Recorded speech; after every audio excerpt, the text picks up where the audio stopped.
आज की क्लास में हम बात करेंगे कुछ महत्वपूर्ण पुस्तकों के बारे में, ऐसी पुस्तकें जो कि टेट और पीआरटी एग्ज़ाम में पूछी जा चुकी हैं।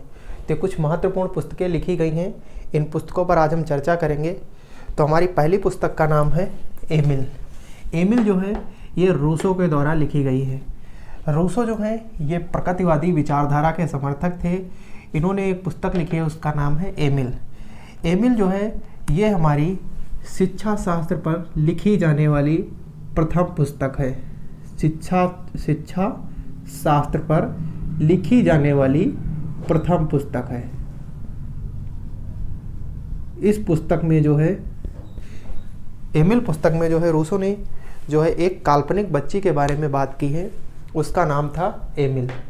एमिल जो है एक काल्पनिक बच्ची है, वो जो है प्रकृति से शिक्षा प्राप्त करती है और प्रकृति की गोद में रहती है, यानी प्रकृति ही उसको संपूर्ण शिक्षा देती है।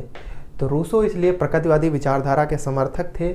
उन्होंने बताया कि शिक्षा प्राप्त करने का सबसे अच्छा माध्यम प्रकृति होती है। प्रकृति के माध्यम से एमिल नामक बच्ची जो है शिक्षा प्राप्त करती है। तो इसके बारे में इस पुस्तक में बताया गया है, काफ़ी अच्छी पुस्तक है। दूसरी पुस्तक है हमारी साइकोलॉजिया। साइकोलॉजिया जो है ये रुडोल्फ गोइकल के द्वारा लिखी गई पुस्तक है। साइकोलॉजिया जो है ये हमारी 1590 ईस्वी में लिखी गई थी। ये पुस्तक हमारी 1590 ईस्वी के दौरान ये पुस्तक हमारी लिखी गई थी। साइकोलॉजिया पुस्तक में जो है इस पुस्तक में सर्वप्रथम जो है मनोविज्ञान शब्द का प्रयोग हमें इसी पुस्तक में मिलता है। तो मनोविज्ञान शब्द का प्रयोग सर्वप्रथम जिस पुस्तक में मिलता है उसका नाम है साइकोलॉजिया।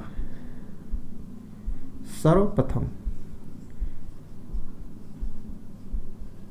तो रुडोल्फ गोइकल द्वारा रचित पुस्तक है साइकोलॉजिया, जो कि 1590 ईस्वी में लिखी गई थी रुडोल्फ गोइकल के द्वारा। और इस पुस्तक में सर्वप्रथम हमें मनोविज्ञान शब्द के बारे में जानकारी मिलती है।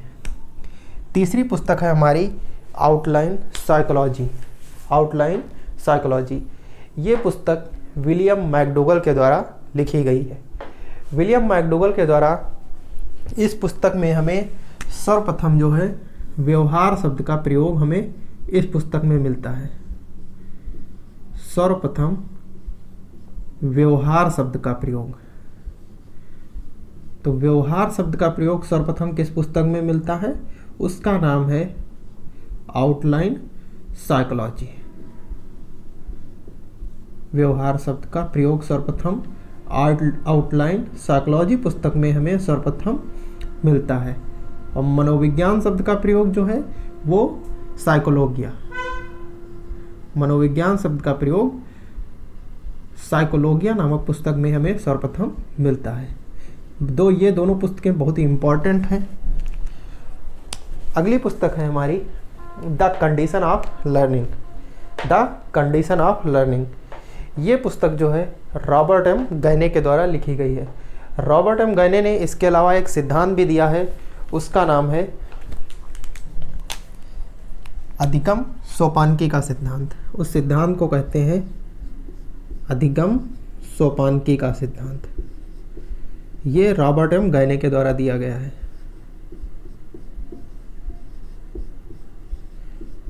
अधिगम सोपानकी का सिद्धांत ये रॉबर्ट एम गैने ने दिया है। कई बार ये टेट एवं पीआरटी एग्जाम में पूछा गया है कि अधिगम सोपानकी का सिद्धांत किसने दिया है। तो ये सिद्धांत रॉबर्ट एम गैने ने दिया है। इस सिद्धांत में इन्होंने ये बताया है कि अधिगम कैसे होता है, अधिगम कितने चरणों में होता है और किस प्रकार से होता है। तो इन्होंने बताया कि अधिगम के कितने चरण होते हैं। अधिगम के कुल 8 चरण इन्होंने बताए हैं। अधिगम के 8 चरण होते हैं और ये 8 चरण जो हैं, इसमें पहला चरण जो होता है उसका नाम है संकेत अधिगम। पहले चरण का नाम है संकेत अधिगम। 8 चरण है, जिसमें पहला चरण है संकेत अधिगम, और जो 8वां अंतिम चरण है, अंतिम चरण उसका नाम है समस्या समाधान। अंतिम चरण का नाम है समस्या समाधान। कई बार यहाँ से क्वेश्चन पूछा गया है कि रॉबर्ट एम गाइने के द्वारा दिए गए अधिगम सोपानकी सिद्धांत में कुल कितने चरण हैं? तो कुल चरणों की संख्या कितनी है? 8। कुल चरण है 8।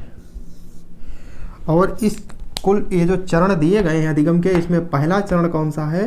तो वो है संकेत अधिगम। इसको कहते हैं सिग्नल लर्निंग, सिग्नल लर्निंग। और जो अंतिम चरण है वो है समस्या समाधान, इसको कहते हैं प्रॉब्लम सॉल्यूशन। तो रॉबर्ट एम गाइने ने 8 चरण दिए हैं जो है किसी भी अधिगम के, यानी अधिगम सोपानकी के 8 चरण बताए हैं, जिनमें से पहला चरण है हमारा संकेत अधिगम और अंतिम चरण है समस्या समाधान। संकेत अधिगम को कहते हैं सिग्नल लर्निंग, समस्या समाधान को कहते हैं प्रॉब्लम सॉल्यूशन। टोटल 8 चरण हैं। ये रॉबर्ट एम गाइने की पुस्तक है द कंडीशन ऑफ लर्निंग, कई बार एग्जाम में पूछी गई है, बहुत ही इम्पोर्टेंट पुस्तक है। अगली हमारी पुस्तक है एजुकेशन साइकोलॉजी। एजुकेशन साइकोलॉजी, इसको हिंदी में कहते हैं शिक्षा मनोविज्ञान। ये पुस्तक जो है थॉर्नडाइक के द्वारा लिखी गई है। थॉर्नडाइक महोदय ने ये पुस्तक लिखी है। थॉर्नडाइक के द्वारा एक और पुस्तक लिखी गई है, उसका नाम है एनिमल इंटेलिजेंस। एनिमल इंटेलिजेंस जो है ये थॉर्नडाइक के द्वारा लिखी गई है और इसी पुस्तक के दौरान इन्होंने जो है, इसी पुस्तक पर इन्होंने जो है PhD की थी। शिक्षा मनोविज्ञान, ये जो एनिमल इंटेलिजेंस लिखी है इसी पर इन्होंने PhD की थी थॉर्नडाइक ने। इसीलिए थॉर्नडाइक को जो है हम शिक्षा मनोविज्ञान का जनक भी कहते हैं। इसीलिए ये जो है शिक्षा मनोविज्ञान के तो जनक कहलाते ही हैं, इसके साथ साथ पशु मनोविज्ञान के जनक इसीलिए कहे जाते हैं क्योंकि इन्होंने जो है एनिमल इंटेलिजेंस नामक पुस्तक लिखी थी और एनिमल पर इन्होंने बात की थी सर्वप्रथम, एनिमल साइकोलॉजी पर। तो ये पशु मनोविज्ञान के जनक कहलाते हैं। तो पशु मनोविज्ञान के जनक कौन है? थॉर्नडाइक।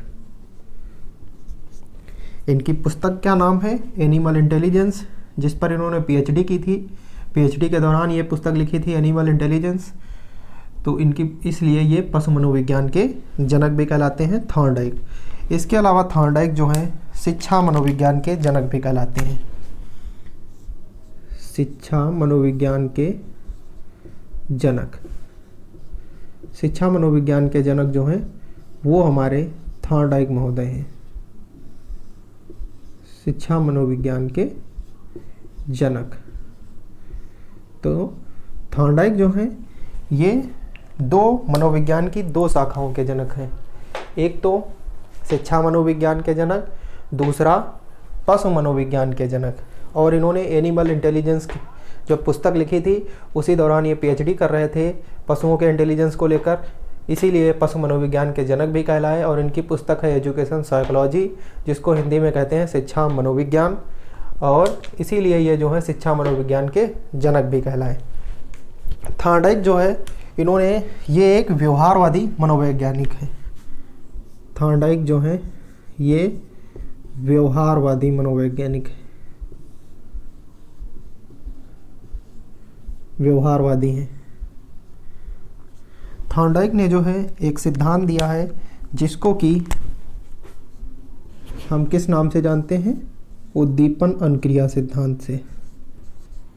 थॉर्नडाइक ने जो सिद्धांत दिया है उसको हम उद्दीपन अनुक्रिया सिद्धांत के नाम से भी जानते हैं। उस सिद्धांत का नाम है उद्दीपन अनुक्रिया सिद्धांत। इसके अलावा इस सिद्धांत को और भी कई नामों से जाना जाता है। तो उद्दीपन अनुक्रिया सिद्धांत को हम SR थ्योरी के भी नाम से जानते हैं, इसको प्रयास एवं त्रुटि के सिद्धांत के भी नाम से जानते हैं, और उद्दीपन अनुक्रिया सिद्धांत के नाम को संबंधवाद का सिद्धांत भी कहा जाता है। तो इसको कई नामों से जाना जाता है। उद्दीपन अनुक्रिया का सिद्धांत जो कि थॉर्नडाइक महोदय के द्वारा दिया गया था। लास्ट पुस्तक है हमारी the principle of behaviour. The principle of behaviour, ये पुस्तक CL हल के द्वारा लिखी गई है। CL हल के द्वारा। CL हल ने जो है इन्होंने इसके अलावा एक सिद्धांत भी दिया है, उसका नाम है पुनर्बलन का सिद्धांत। उस सिद्धांत को हम क्या कहते हैं? पुनर्बलन का सिद्धांत। तो ये सिद्धांत जो है CL हल के द्वारा दिया गया है। इस सिद्धांत को इंग्लिश भाषा में कहते हैं द रीइंफोर्समेंट थ्योरी। ये जो इन्होंने पुनर्बलन का सिद्धांत दिया है, इस सिद्धांत को इंग्लिश भाषा में इसको द रीइंफोर्समेंट थ्योरी कहा जाता है, यानी कि पुनर्बलन का सिद्धांत।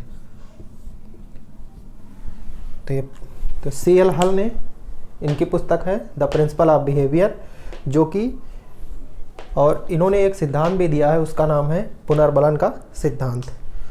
तो एक बार फिर से ऊपर से रिवाइज करते हैं। रूसो की पुस्तक एमिल है। एमिल में इन्होंने सर्वप्रथम शिक्षा शास्त्र के बारे में चर्चा की थी। रुडोल्फ गोइकल की पुस्तक है साइकोलॉजिया, जिसमें इन्होंने सर्वप्रथम मनोविज्ञान शब्द का प्रयोग किया था, और साइकोलॉजिया पुस्तक 1590 ईस्वी में लिखी गई थी। विलियम मैकडोगल, इनकी पुस्तक का नाम है आउटलाइन साइकोलॉजी। इस पुस्तक में जो है विलियम मैकडोगल ने सर्वप्रथम व्यवहार शब्द का प्रयोग किया था। रॉबर्ट एम गैने, इनकी पुस्तक का नाम है the condition of learning. Robert M Gagne ने जो है अधिगम सोपानकी का सिद्धांत दिया है, जिसमें इन्होंने बताया है अधिगम के कुल 8 चरण होते हैं, जिसमें पहला चरण होता है संकेत अधिगम और अंतिम चरण होता है समस्या समाधान। संकेत अधिगम को कहते हैं इंग्लिश में सिग्नल लर्निंग, और समस्या समाधान को कहते हैं प्रॉब्लम सॉल्यूशन। नेक्स्ट है हमारे थॉर्नडाइक। थॉर्नडाइक की 2 पुस्तकें हैं। एक है एजुकेशन साइकोलॉजी, जिसको हिंदी में कहते हैं शिक्षा मनोविज्ञान। इनकी दूसरी पुस्तक है, उसका नाम है एनिमल इंटेलिजेंस। और जो थॉर्नडाइक जो है एजुकेशन साइकोलॉजी पुस्तक के कारण इन्हें जो है शिक्षा मनोविज्ञान का जनक भी कहा जाता है। एनिमल इंटेलिजेंस पर पुस्तक पर इन्होंने PhD की थी, और पशुओं पर, इसलिए इन्हें पशु मनोविज्ञान का जनक भी कहा जाता है। थॉर्नडाइक एक व्यवहारवादी मनोवैज्ञानिक हैं। थॉर्नडाइक ने जो है उद्दीपन अनुक्रिया का सिद्धांत भी दिया है।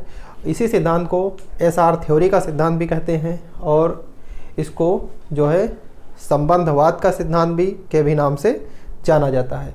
और इसी सिद्धांत को प्रयास एवं त्रुटि का भी सिद्धांत कहा जाता है। नेक्स्ट हमारे हैं CL हल। CL हल की पुस्तक का नाम है द प्रिंसिपल ऑफ बिहेवियर। इस पुस्तक में जो है इन्होंने व्यवहार के बारे में बताया है, और CL हल ने जो है एक सिद्धांत दिया है, उसका नाम है पुनर्बलन का सिद्धांत। काफ़ी बार एग्जाम में पूछा गया है। अगर आप इसका स्क्रीनशॉट लेना चाहें तो इसका स्क्रीनशॉट भी आप ले सकते हैं।